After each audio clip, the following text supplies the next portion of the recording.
إيه دماحن فلاسي عطور بين أتى البطاقة التاريخية وين بغانا تيوالي أغرب فيطيب للواجبات القناكنية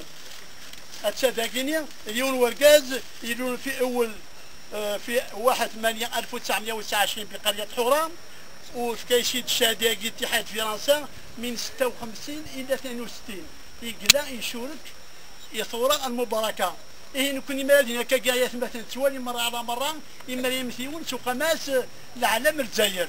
أشد المعنى المؤمنين العالم نيديون الرمز من الرموز أن تضحية من أجل استرجاع السيادة الوطنية من أجل استرجاع الحرية والاستقلال. أنا حمد ربي نشكر أقلام الجزائر أساكن مستقلة جزائر حرة ولكن الأمانة يتجان الشهداء الأبرار رحمهم الله لكن إنا ديدوش مراد فإذا استشهدنا دافعوا ذاكرة الأمانة يقين تمقان تيدجاني وقدود الجزائر وخصوصا ساقين 70% من مواليد ذاك القناة أقل 30 عام ونص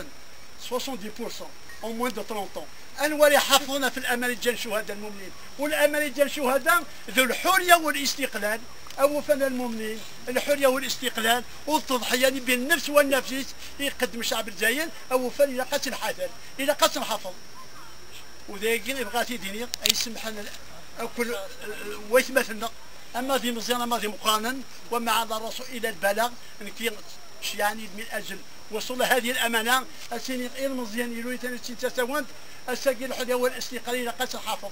الأمانة ثم قلت تجان ومن يوصل الشهداء بلا يوجهن تجان الشهداء بلي قايت واحد الذباب ولا يجوه ذاك الجزائر ويجوه في فرنسا وتونس والمغرب كل يوم بدا يجوه بدا يتوكل الجهاد والنياض الجهاد المؤمنين ماشي الجهاد باليد فقط ولكن إلا الجهاد باليد إلا الجهاد بالمال إلا الجهاد باللسان إلا الجهاد بالقلب وغير ذلك.